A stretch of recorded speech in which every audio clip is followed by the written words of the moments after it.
I'm Jorn Bettin. I'm based here in Aotearoa, New Zealand, in Auckland. And yeah, I'm really looking forward to this discussion. I'm conscious we started off with these panels earlier in the year, I think would have been May or something like that. And so it's now like half a year later.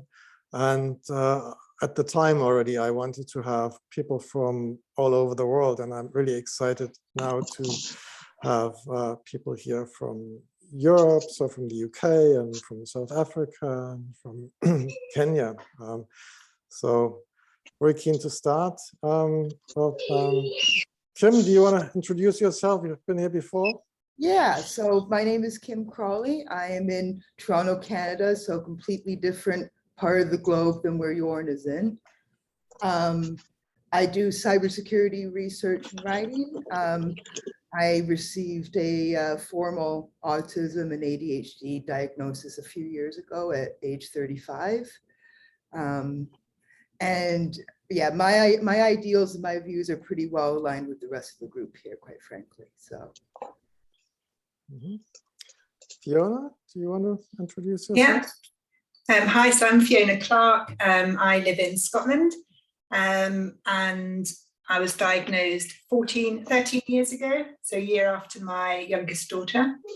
I wear various different hats relating to autism-themed things. So I'm a disability activist, an autism consultant. I'm a committee member of Autistic Mutual Aid Society Edinburgh.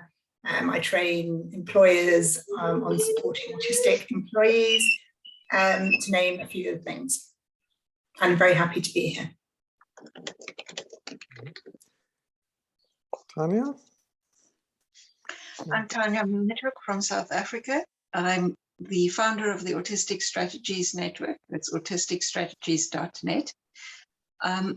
My focus areas in activism are health, the rights of non-speaking autistic people, and I also have a special focus on amplifying the voices of African autistics. As you can see, I don't look terribly African, even though I'm an 8th generation colonist, but the majority of autistic people in Africa do not look like me and do not have the same struggles as I do. They're different. So it's in getting focus on that.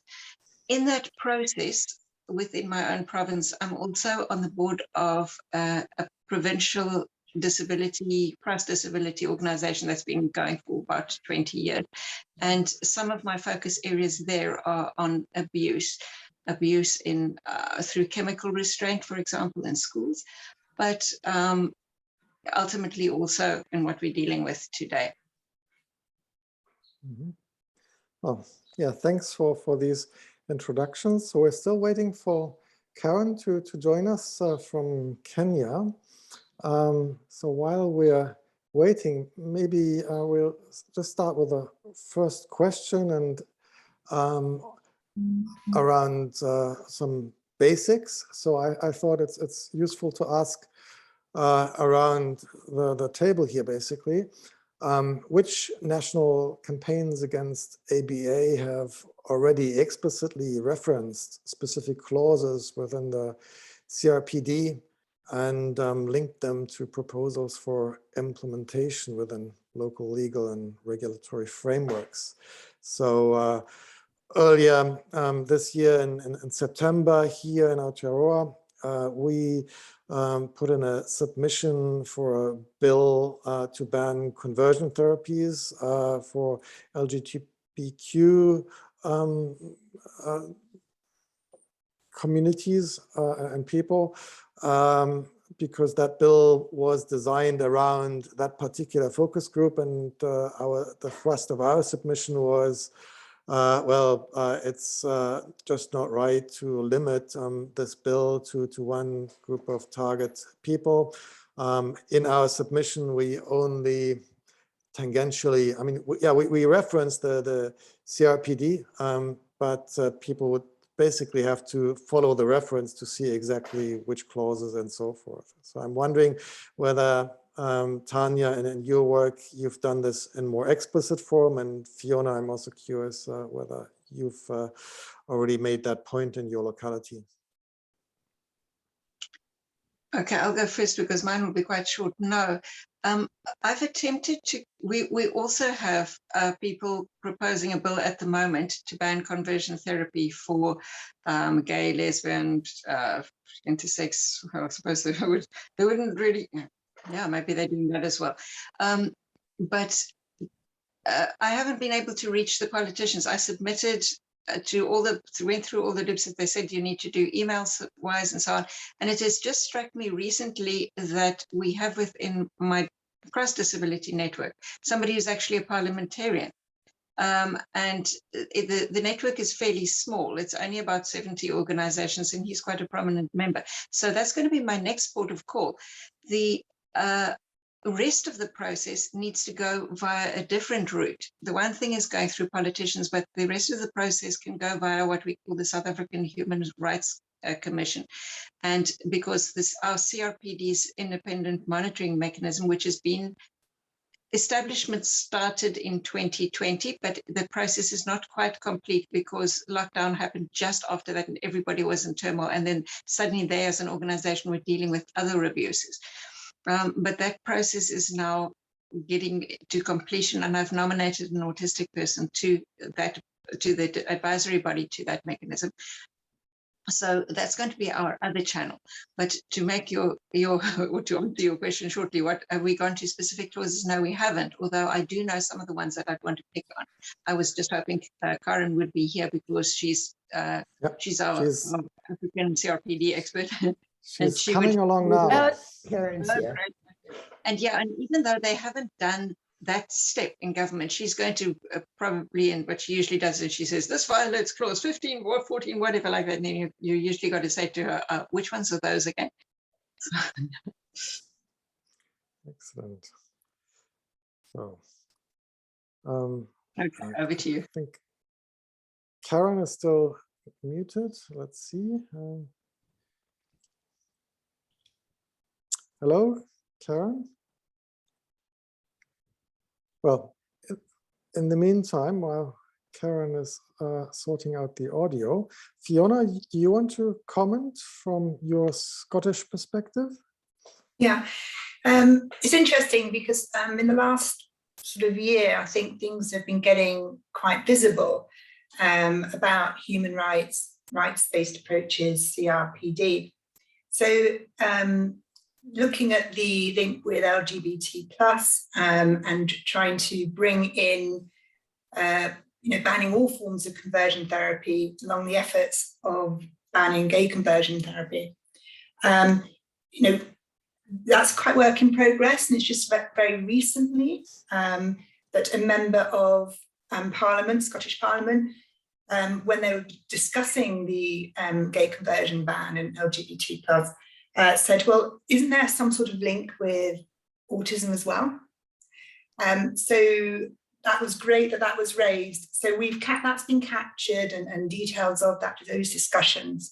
So there are now big next steps to have.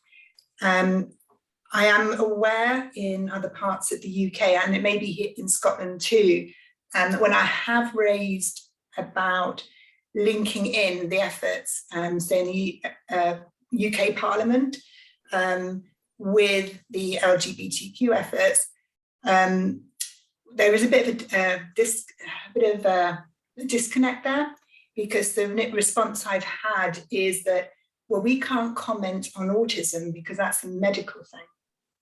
So we can't comment whether these approaches are good or not, because autism is medical. So so we're not quite working together. There needs to be a lot of discussion, opportunity for that, because clearly people are on the same page. So that's that side of things.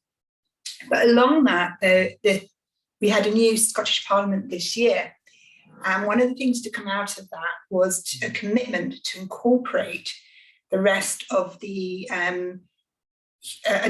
four of the United Nations Human Rights Conventions, including the Convention on People of Rights with Disabilities, into Scottish law. So that's a huge thing. That's going to take up years, of course. But what that's enabled us to do is to start having discussions now about what that means for people with disabilities, and starting to have that discussion at the highest level of Scottish Government to say, you know, we need to ensure that things are rights-based, but a lot of people don't actually know what that means. So individuals and government don't actually know what rights people actually have. And I can expand on that later in terms of that sort of education and things that we've been having, discussions been having. So with the Scottish Government have made, in terms of autism policy and things, have been saying, we want to do better. The Scottish Autism Strategy ended at the start of this year. And looking at the new leadership structure for developing policy, there was a commitment and a want and a will to say, we do want to do better. We want to meet human rights. We want to be rights-based. So that's a good opportunity for those who are have a seat at certain tables to be able to explore more what that means in a general sense, and not necessarily about referencing any specific interventions or treatments, but from a general concept. And on top of that, it's actually been a really good year up here in terms of developments from many different directions. So because of the human rights breaches that occurred with COVID, the Scottish Government committed a big review on the future of social care. And there was an independent review that was published earlier this year that made 53 recommendations for improving adult social care. And a big ethos amongst that was taking a rights-based approach. And as part of that review, they did meet with autistic people's organisations and disabled people's organisations in order to input into that review. So the new Parliament has also taken that on board. So what I'm seeing is a wonderful opportunity where the language of we want to be rights-based and we want to take a rights-based approach, we know we need to change that paradigm, have a paradigm shift is there. Whether people know what that actually looks like, what it means is another question. But I'm involved in with the autism leadership structure, looking at mental health as a first area to look at, to pilot a new way of working. And I was in a privileged position to present to the Autistic Advisory Group and Scottish Government policy reps about what a rights-based approach really means, and involving and listening to disabled people, autistic people and their organisations. So whilst we haven't got anything specific, we've got a nice little foundation really now to play with, you could say, to build on. Yeah, I think you raise an important point that actually the whole topic of human rights is not front and center for most people, right? And the level of understanding of where this whole topic is coming from, I think there needs to be education at ground level. So, and from that perspective, by the way, Tania, I really appreciated the video that you had put together for our earlier panels, which yeah, as a result, I guess, of not being able to participate interactively, but I think that video, it's on the Autistic Collaboration website, and I think it's a very important video. So there's a transcript there that we can draw on. I think that provides a very good first level of education regarding this particular topic. But even beyond that, I think maybe there's a need for even more fundamental approaches or education. Because I think especially in, say, well, here in Aotearoa or in Europe, people may not be thinking that there are human rights violations in their own countries. Sorry, politicians, I think also, and the CRPD anticipates that politicians, elected people are not necessarily going to be versed in these things. And the CRPD provides training materials for training people like parliamentarians and, you know, people in decision-making, legislative capacities and so on, on the CRPD. There's actually a pretty good training pack. So there's a training manual, there's training slides, which are just available on the United Nations website, because they know that people are not necessarily going to know this. I mean, you don't get elected because you were so anti-ableist. You get elected by the majority of people who are quite ableist. So yeah. Mm-hmm. Yeah. In Scotland, we're using an approach called using the panel principles as an approach to structure what a human rights-based approach can look like. So it takes a bit of work to sort of really get your head around what they mean, but then it really helps to set the framework for ensuring a rights-based approach. And I don't know if anyone's familiar with the panel principles. So P stands for participation. So that's meaningful participation, and everyone has a right to participate in matters about their life. What that looks like can vary and at what level, but they have the right. Accountability, so clear and accessible courses of action and remedies when things aren't working as they should. Non-discrimination equality, so we need to look at the groups that are more likely to be disadvantaged or not have access and prioritise them, bring the level playing field. Empowerment, so that's the point that Jorn mentioned about education of people and empowering people to know what their own rights are, and those who have responsibilities to understand what rights people have.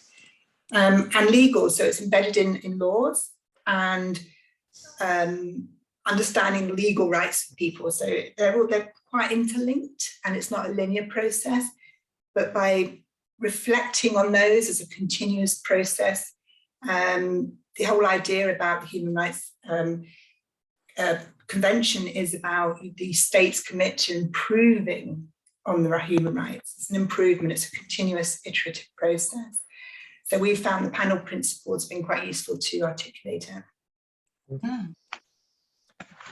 Good. Kim, I'm curious, do you have any perspectives there on what's going on in Canada? Oh, yeah, it's rights? absolutely horrible, because the Ontario provincial government funds ABA, and that is the one so-called treatment that they fund, and it's absolutely disgusting and horrible. And I'm so glad that it wasn't funded back when I was a child. Thank goodness. We have, as you probably know, Autistics for Autistics Ontario, trying to fight that as much as possible.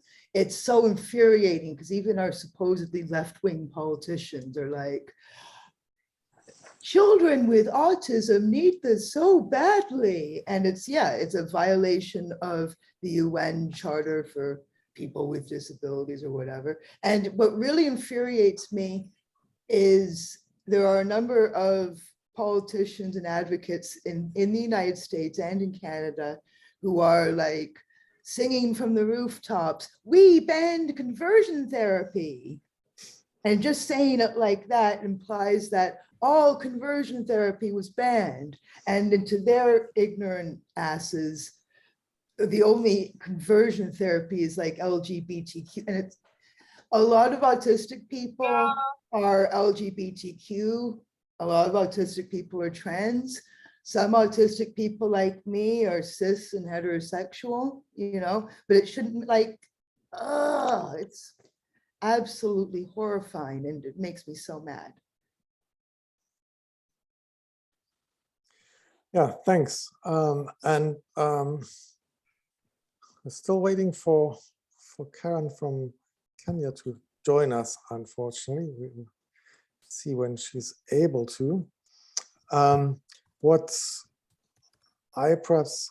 The next question would be, how do we approach our governments, and what are the correct steps? To what extent do we need to consider local variations in approach?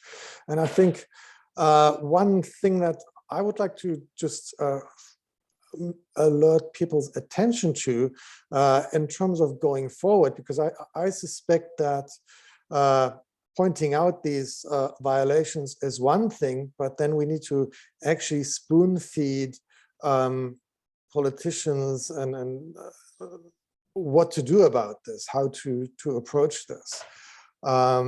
And in this context, I think what can come in quite handy are the design justice network principles in terms of, well, involving the people affected, centering them, giving them a voice and so forth. So I'm just wondering here amongst this group, have you come across the design justice network principles before?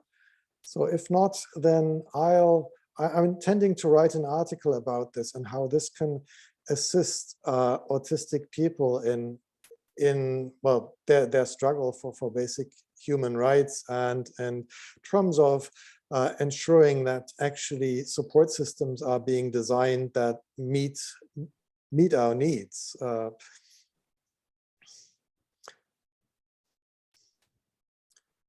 So, yes, Fiona, did you want to? Yeah, I haven't heard of that, but I have come across a few other guidance documents. Autistic Mutual Aid Society, Edinburgh, for example, have one on their website about, about us, with us. So that's referencing, what meaningful participation looks like. And our Scottish Human Rights Commission, it uses a number of descriptions about what it should look like too. So I've got too many bits of paper now. I knew this was happening. But it's about participation being active, accessible, meaningful, and that everyone has a right to be involved in matters that impact them. And that right, that involvement in decision-making and public policy is echoed throughout the CRPD and other articles within the main UN declaration too, such as Article 12. And it's the responsibility of those who are making policies. I mean, that's what the UN says. It's their responsibility to identify who has the right to participate, who are impacted by these decisions, and to involve them. I'd like to read out a quote, what the UN Special Rapporteurs on Human Rights said in 2015, the United Nations, because I think I put this in a lot of my presentations. I think it's quite powerful. It says, in many countries, autistic persons lack access to services which would support on an equal basis with others their right to health, education, employment, and living in the community. And then when available, services are too often far from human rights friendly or evidence-based. It makes me think about PBS and ABA as soon as you get to that point, and justified many times as treatment or protection measures, violate their basic rights, undermine their dignity, and go against scientific evidence. So they've actually quoted and talked about the issues of autistic people. And in 2017, about disabled people in general, they continue to say, people with psychosocial disabilities, so you could say autism would fall into that too, are particularly an issue with prejudice, stigma, misperceptions, harmful and negative stereotypes, and promotion of that sort of medical model, despite being consistent with a social model of disability, which is what the Human Rights Convention is loosely based on. And so that's when we get this real problem where this sort of systematic ableism in our society is going against this idea of dignity and respect of disabled people and right to be true to who they are. Yeah, I think one of the challenges around autistic people is that the stigma is such that we are not necessarily perceived as being fully human, right? So human rights are for humans. And so if there are these people who are apparently, well, not quite qualified, then other people end up deciding what rights are right for us. And I think just the other day I came across some bizarre logic along these lines that, well, certain things are just not for these types of people to decide, which is, well, it's a blatant violation of human rights. And I think we just maybe, yeah, just need to explain this, I think, again and again, that here are humans, and we're just different enough to where others end up dehumanizing us. But that shouldn't in any way take away the human rights that we have. Something that is often thrown in is the difference between people like us, the people who are speaking here, who you wouldn't necessarily know we were autistic unless we're having a meltdown or we're stimming, or we raise some very stereotypical autistic interests, for example. And actually, I do sometimes still on camera. But so it'll be those other autistics, which generally means non-speaking people with high support needs, or people who very visibly used a different kind of prosody, or something like that. Now, coming back to what you said earlier about involving the actual most affected people, a person like me wouldn't have been subjected to ABA even if it had existed when I was at school, partially because my mother would have prevented me from going there. She just wasn't that kind of parent, but also because I wouldn't have been severe enough. I would have been quirky and whatever, but I think, she will still be able to cope because I was strong with academic skills, which tends to be a measure of your coping ability, apparently. Don't ask me how many of my friends who've got genius level IQs have actually really had a hard time in life. But so one of the challenges here that we need to face is that people who've been traumatized by ABA are, when they are put at the forefront, which is where they should be, they are also at the forefront of being potentially attacked.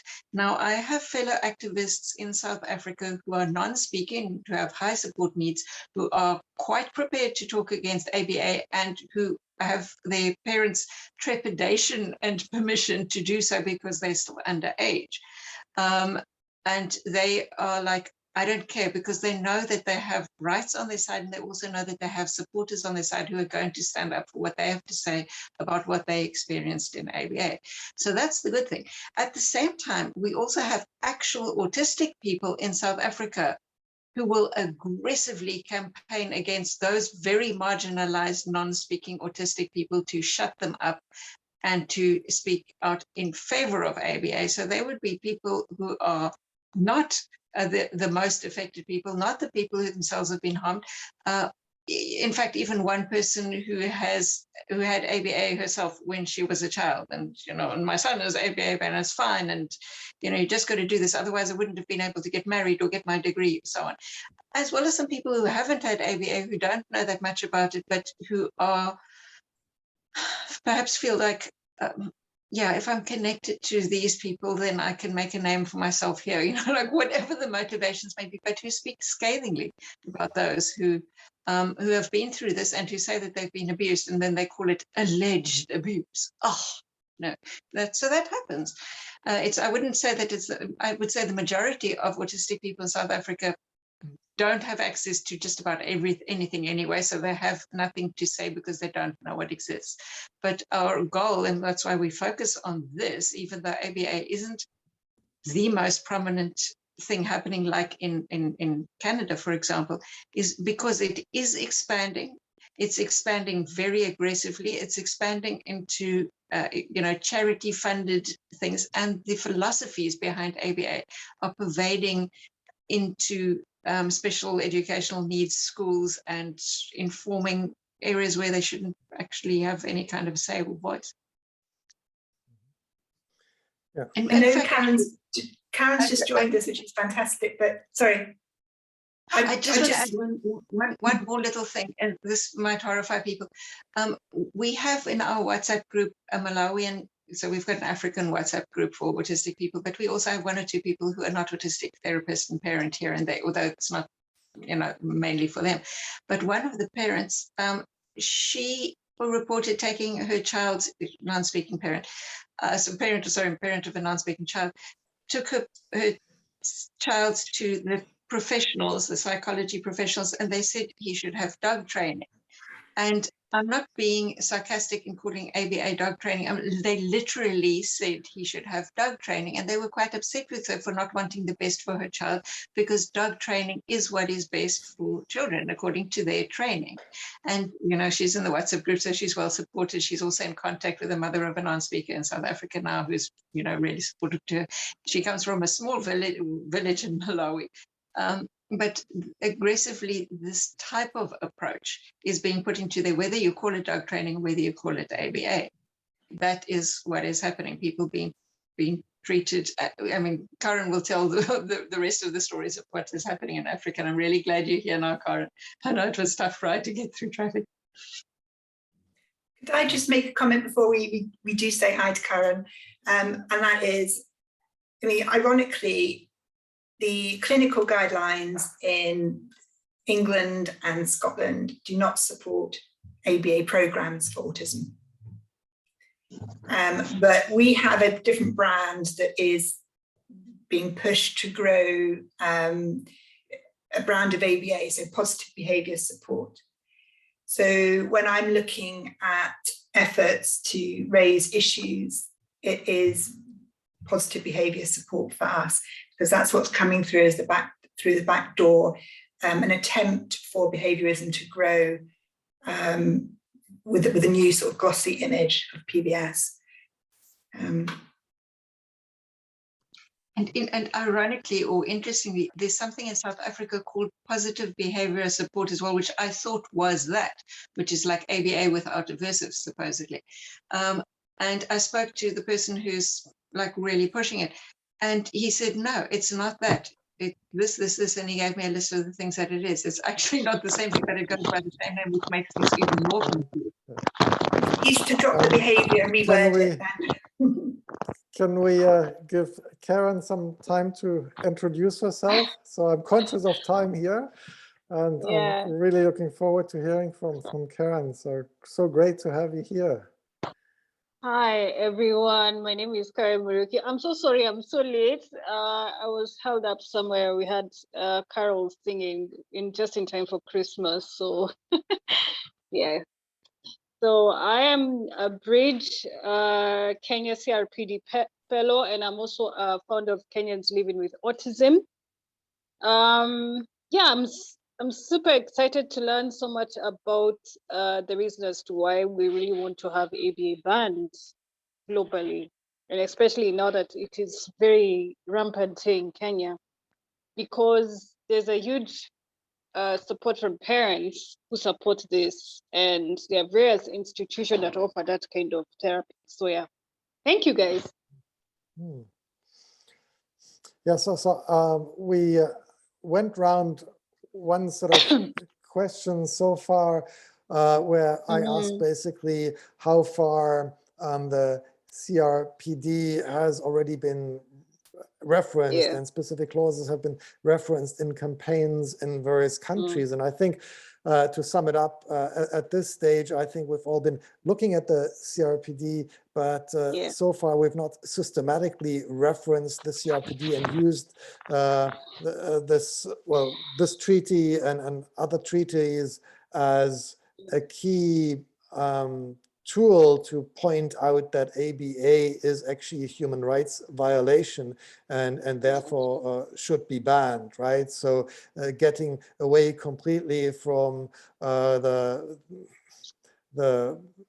other arguments that are typically used, where yes, people point out the harm that is being caused by ABA, but then I think we get a lot of very simplistic and of course unfounded sort of pushback from those who argue, well, but this seems to work, and it's so-called evidence-based, which is not, I think, an avenue by which we can get much mileage. I think because it's so easy to come up with simplistic counter arguments to all the evidence that the autistic community is providing. So just curious, where is this at in Kenya? Because I think Tania told me that you're very well familiar with the legislation, and so I assume you're in a good position to provide guidance on where we should be going with this. I would quote Article 15 and 16 of the Convention, where persons with disabilities must be protected from all manner abuses. And also that also applies to also Article 17 of the Convention. And we want to quote those three those articles when it comes to banning ABA globally, because those are the main conventions, main articles that are so critical in ensuring that no autistic person has to endure abuse, has to endure so much torture, because here in Kenya, ABA is so rampant. And unfortunately, these people are they're very much, there's so much support for ABA. And unless we create awareness on why it's bad, which we will use at under Article 8 of the CRPD, which is awareness creation, we need to invoke Article 8 to just create awareness as to why ABA is bad.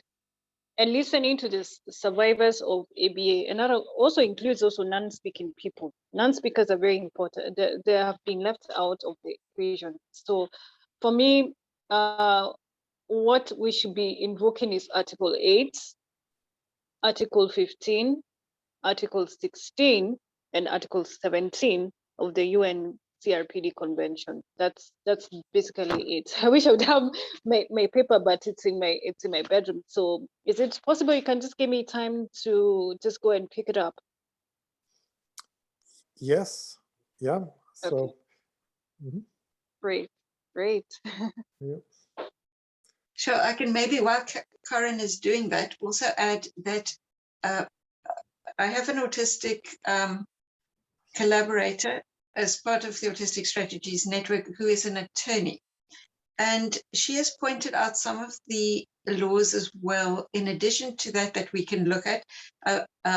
There's also the United Nations Convention on the Rights of the Child, which when you enmesh these two, and there's actually some people who've done academic work on this too, and if you take both of those together, then you get a different picture of it, because some or many autistic people who've been subjected to ABA are younger, they are underage. So you put those together, but plus, in addition to that, we have some particular laws about consent and which are already in place. Our one question is which CRPD clauses apply, but as Fiona has also pointed out, not all of those clauses have yet been enacted and made into laws. The CRPD, in terms of human rights type treaties, is one of the fairly younger ones. I mean, it's been around for a good amount of time, but we know that the wheels of justice take a long time to turn, and and then new governments get elected, and they've got whatever the top is of the news is on their focus area. So these kinds of things take a long time to change. But we already have in South Africa because we've been a constitution-based country for quite a long time, or at least since 1994. So laws since 1994 have started to put the constitution into place. It doesn't mean that everything is always very well enforced. And it also doesn't mean that people always know that the laws exist. But the laws around consent that children have, the latest work on getting conversion therapy added into that is actually simply, it's not that much of a novel push. It's just that people have realized that there has been a loophole in our laws, and that this loophole needs to be closed, because in terms of our constitution, this is not okay. However, they have not realized that conversion therapy applies to more than just autistic people, more than just LGBTQ. The reason why I say the thing out in the long form is because I can never get those letters into the right order. Okay, Karen, over to you. Yeah, finally, I just got in the article. So what we're going to be referring to, if we're going to ban ABA, we're going to be referring to Article 15 of the convention. It says freedom from torture or cruel, inhuman, or degrading treatment or punishment. Countries are to ensure that no one is tortured or treated in a cruel, inhumane, or degrading manner.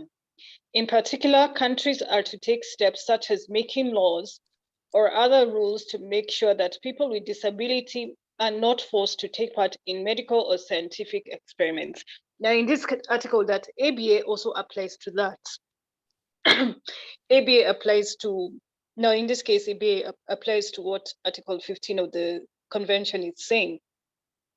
Under Article 16, it says freedom from exploitation, violence, and abuse.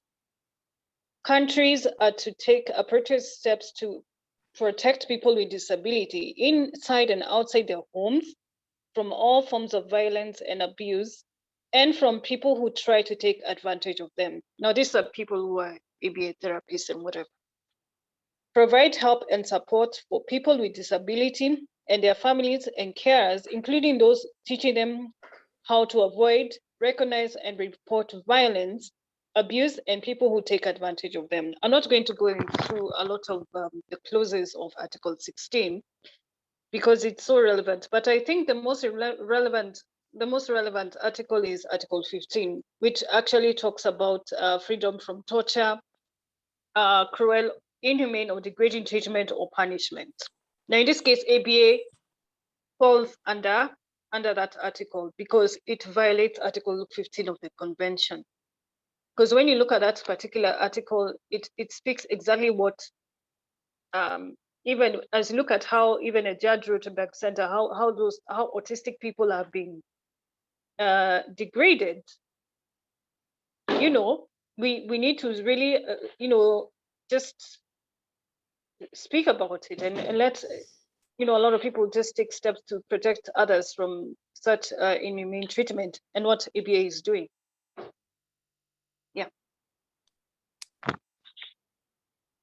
I think I covered quite a lot today, but I can go as far as Article 16. The third Article 16C says, make sure that protection services take into account a person's age, gender, and disability. Article 16D says, make sure that facilities and programs for people with disabilities are monitored by authorities that are not biased. E, help the people with disability who have been taken advantage of or abused recover and get back to living their lives in society like they are used to, and put place laws and policies, including those focused on women and children, to make sure that violence and abuse against people with disability are protected, investigated, and where appropriate, prosecuted. I think that's what you guys think. Do you think that we should apply Article 15 and 16 of the Convention in banning ABA? I think from what you're reading there, this all looks like a very obvious approach. So exactly. I mean, it's easy for us to provide evidence of all these things that are obviously not banned basically by this treaty. And I think the angle that we can probably take in most countries is actually, I think the framing is important. We can probably state that in most countries, the current legislation is simply inadequate. It's not that there is the wrong legislation, it's just that there is nothing in place, right? Or if there's something in place, it's completely incomplete. So it's via that angle that I think we can make it easy to just enact the treaty, right? So we can help the politicians and the legislators to come up with legislation that actually protects us, and then also combine that with recommendations as to which things could possibly actually improve the supports made available to autistic people. So I think before you joined, Karen, what I mentioned were the Design Justice Network principles. I think those 10 first principles, which are very straightforward, and they, are you familiar with the Design Justice Network principles? Because I think we'll need them, or they can be a very powerful tool to move to a better place and not just to clamp down on what people are doing now, because I think what parents are also are obviously always looking for is, well, how can I then support my children if ABA is no longer the thing, right? And then it's important to say, well, in order to design any system that can work, well, autistic people need to be centered, right? So the autistic community needs to be listened to. And so far, what I'm seeing from the, well, in the amongst the sort of establishment of autism professionals, the involvement of autistic people, the involvement of the autistic community doesn't really happen, or it only happens on a token basis, right? So it's, well, we have this entire group here, and yeah, we need to involve autistic people, so we'll get 1 or 2 of them in here, right? And ideally those that don't make too much noise here. And that's not centering autistic people, right? We need to make very clear that that's so far from reaching the mark. It's true. Even the same thing with me, by the way, even the same thing with me. I'm in a group whereby it's just myself and another autistic person, who is autistic young man. We were just your experience, you know, blah, blah, blah, blah, blah, you know. I was like, okay. So I was like, okay, this is okay. I'm not going to go further than violating their rules, because there was also another thing I also read about their manifesto, because next year it's our election year in Kenya, so we're obviously we're going to be voting next year's election, so it's an election year next year. So they came up with a manifesto, and I was like, okay, does it I question manifestos that are not based on our own experiences, when they do not involve us in decision-making matters. That means that you're not only excluding autistic people in matters to do with decision-making mechanisms that can help any autistic person thrive, but to ensure that we are better represented. So I think if you're coming up with a manifesto for autism, just ensure that autistic people are involved. Speak to them, but don't come up with your own manifesto that does not include actual autistic voices out there. Yep. So I think both Fiona and Tania want to comment here. So I don't know who was first. So Fiona, do you want to make a start? I just really wanted to make the comment that, you know, there's, you know, all the so-called ABA professionals, practitioners are claiming, actually, we're making outlandish statements by saying ABA falls into these categories. It's not harmful. You know, it's supported by the main health bodies in the US, supported by these. How can it be harmful? So I think there is something that we need to be informed about, what supports the evidence there is for harm, the evidence that supports the fact that the quality of the evidence base is incredibly low. And you know, if we're going to be able to park them there. Yeah, so I think on that note, already a lot of good work has been done. So I think we very clearly made that point in our submission here in Aotearoa. And I'm sure, you know, you've made that point many times.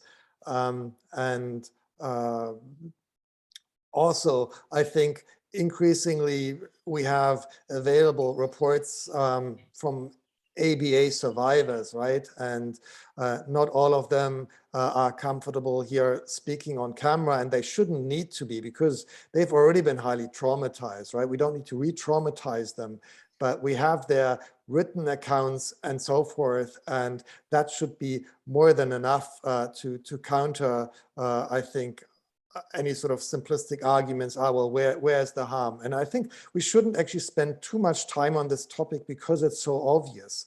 And I think it is easy to actually explain this to the wider public. I mean, I've made this experience. If you explain and show the evidence to average people who don't know much about or anything about autism, just present them with the facts, they immediately get this, right? And that's ultimately our big audience here. So, and I think, and this is the key.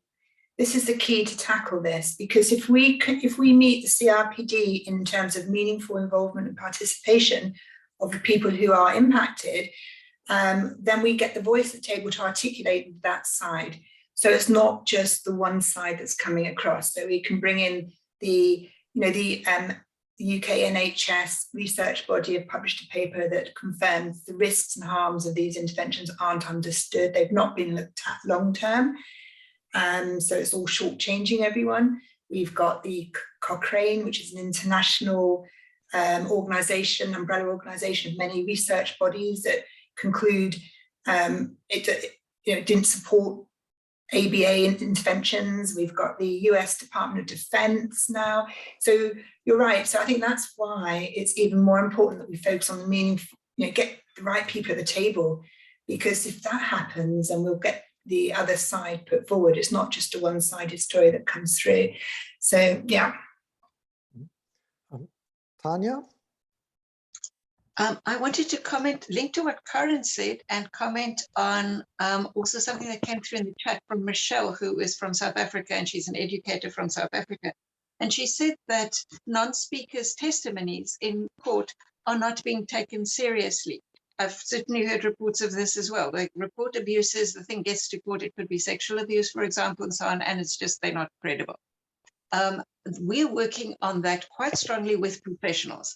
And I'm talking here about people like speech and language, occupational therapists, because there is strong support, even if there is also strong opposition from the ABA people, but there is strong support among professionals as well as among certain parents against ABA, against abuses in general, which happen in a professional setting.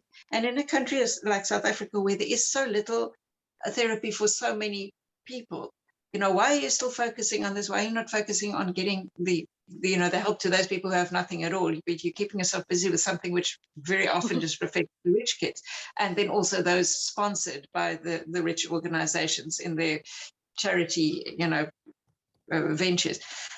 Because if these standards are put there as being what the rich kids are supposed to have, then once the poor kids get therapy, they're going to be getting these therapies. We have to clean up what exists already before we can roll out anything. And that counts for other abuses as well, such as chemical restraint in school. The ones who are managing to get into school are being submitted to chemical restraint. You think that's just not going to happen suddenly when poor kids get access to services. The standard of service can't be like that. But we have, and this is what I'd like to say to Michelle in terms of encouragement, please feel free to get in contact with me after this, because there are professionals who are constantly working at this, whilst there are some parents who just, after the kid has been through trauma in ABA, two things happen to some parents. The one is shame, that the lids fall off their eyes and they get an epiphany and realize that they've been involved in something which was bad for their child, which they never intended. I mean, nobody puts their child into ABA because they want to punish their child and they hate their child. Maybe that happens. In fact, actually, there are a few people who actually do that. But that's really the exception. Most people are doing it because they want their child to be okay. But their definition of okay is influenced by a society's, in the past you used to bind Chinese children's feet, which is maybe not that great, so that they'll be acceptable. So the thing is that happens is that parents have the shame, but also they are traumatized by this whole experience. They are also threatened by the ABA people. Some of it is overt, some of it is kind of veiled, the kind of way in which gangsters say to you, I know where you live, it's those kind of threats. I haven't said I'm going to come to your house and do anything, but I know where you live. So that kind of thing definitely happens from people who leave and who would want to talk. So what happens is parents say, yes, all this bad stuff happened to my child, and they will talk to me, they'll secretly talk to me, send me a secrets Facebook message, talk to me on WhatsApp, pour out their hearts, and do it to one or two other people. But as soon as you say to them, we'd like to, with full protection of your name, we'd like to use your testimony, then it's suddenly like, oh, no, don't involve me. And this happens to ex-therapists too. You know, they'll run out of the country out of fear for where they've worked before. And then when you say to them, can you please testify? Well, there are people in the ABA industry which will contact them abroad and who will say to them and who will spy on them there as well. So there's certainly a strong element of threat and of fear that is keeping people quiet. In spite of all of this, there are professionals and there are survivors who will stand up and who will openly say, this is wrong and this is beautiful, and they'll publicly say that. And it's those people, those allies, who are just like, this is just wrong. These kids told me this in therapy, and I'm getting this message from other children. And the ones with communication disabilities are telling me this.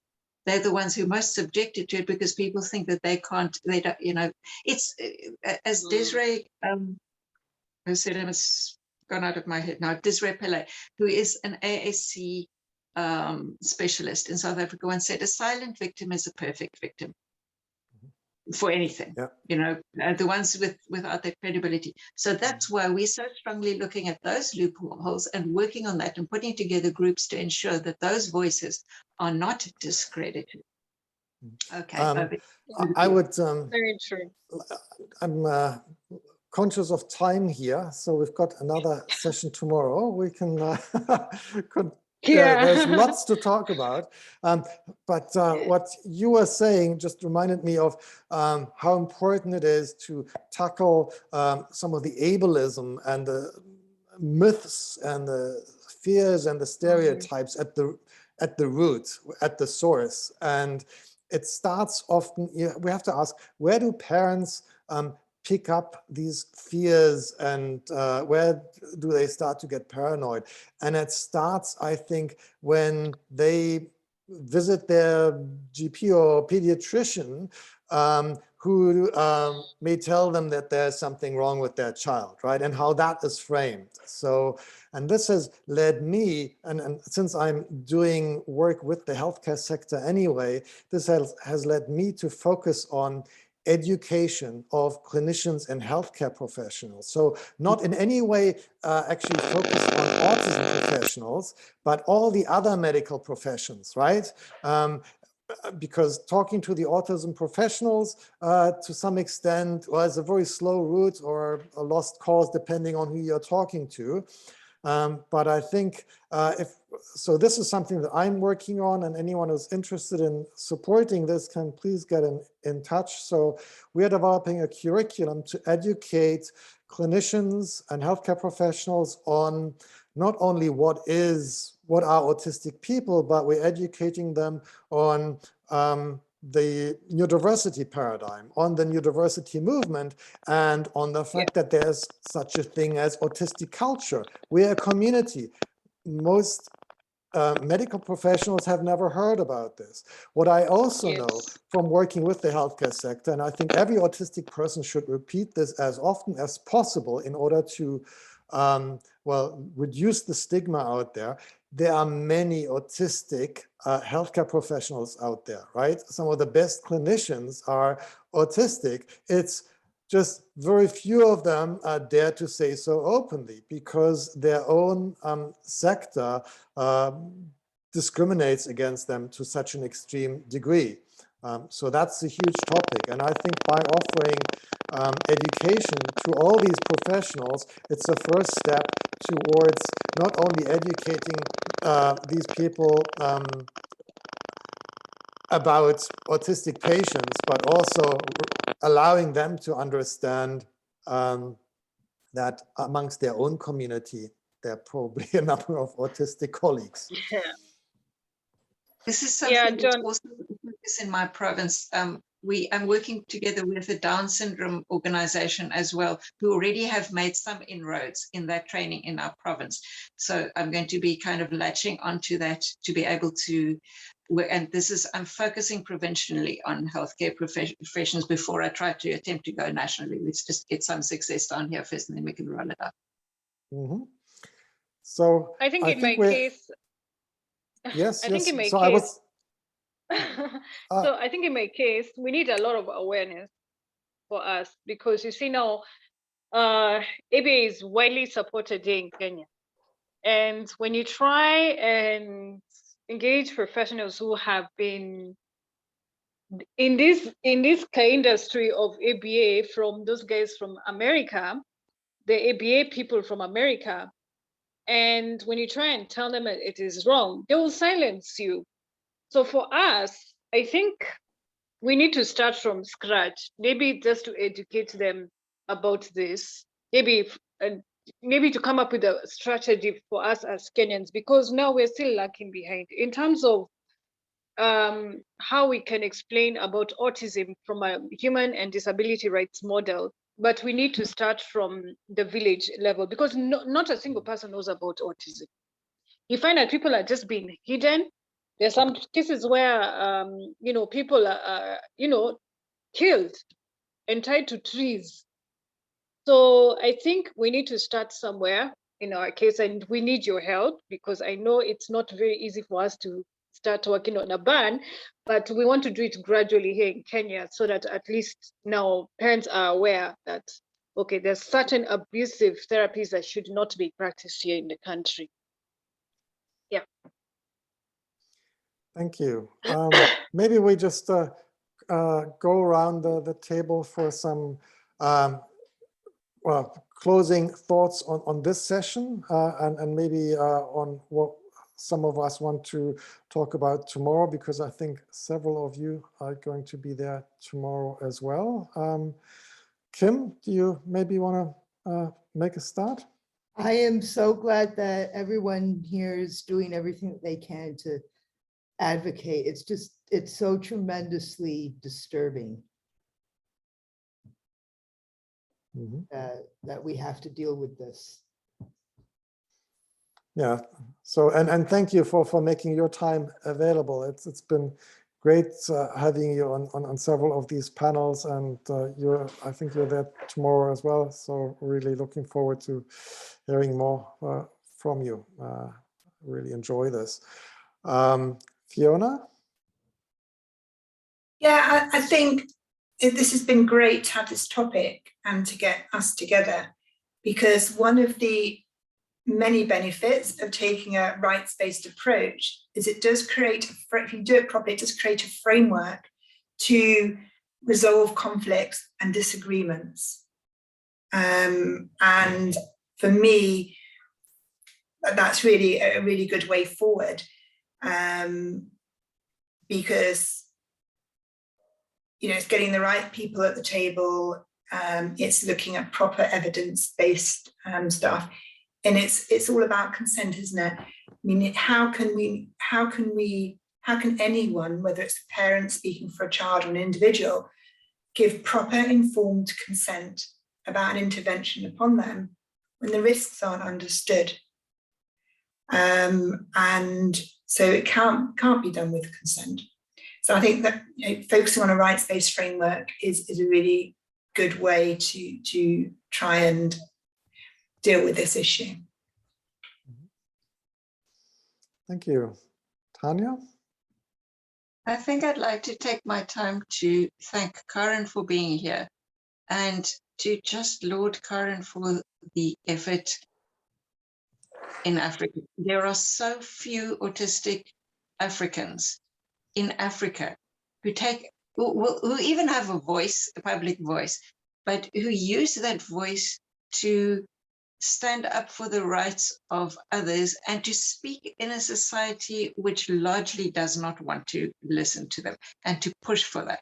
And Karen has taken tremendous strides in this year in getting the CRPD training, in sticking it in there, in continuing to work and lobby alongside other disability rights organizations relentlessly, even though you will not see, it's kind of like if you're looking at a curve, you're not going to see that thing peaking now.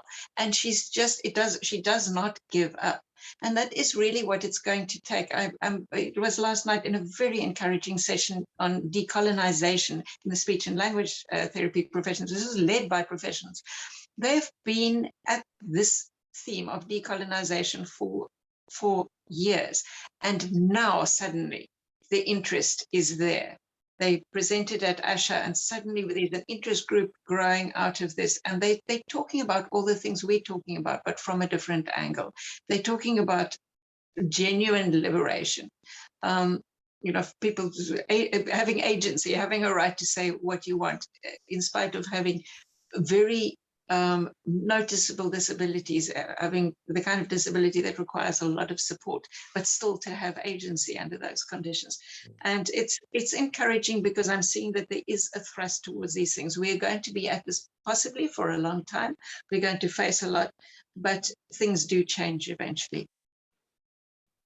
Thank you. And I think it's also, well, going forward, there's an opportunity to build strong alliances with other marginalized groups and with people who have an interest in social justice. So that's why I mentioned the Design Justice Network, and this might actually be something that could be of interest to you, Karen, as well. So I discovered this network, I think, last year, and I've started a new diverse collaboration channel within that network.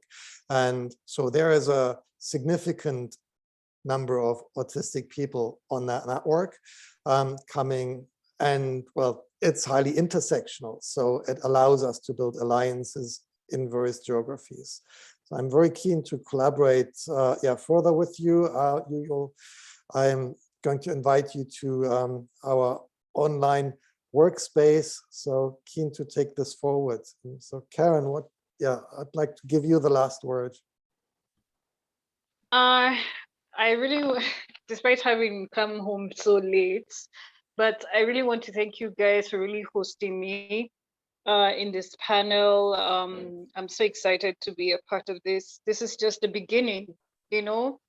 We need so much support. We, like, all the support as autistics, we need that. And becoming the first ever autistic participant in the Bridge CRPD fellowship, it has really widened my approach as an autistic person to be just learning about the CRPD, but also be a part of the International Disability Alliance. And because there's not much autistic representation in the IDA thing, I felt it was time that I needed to be a part of this.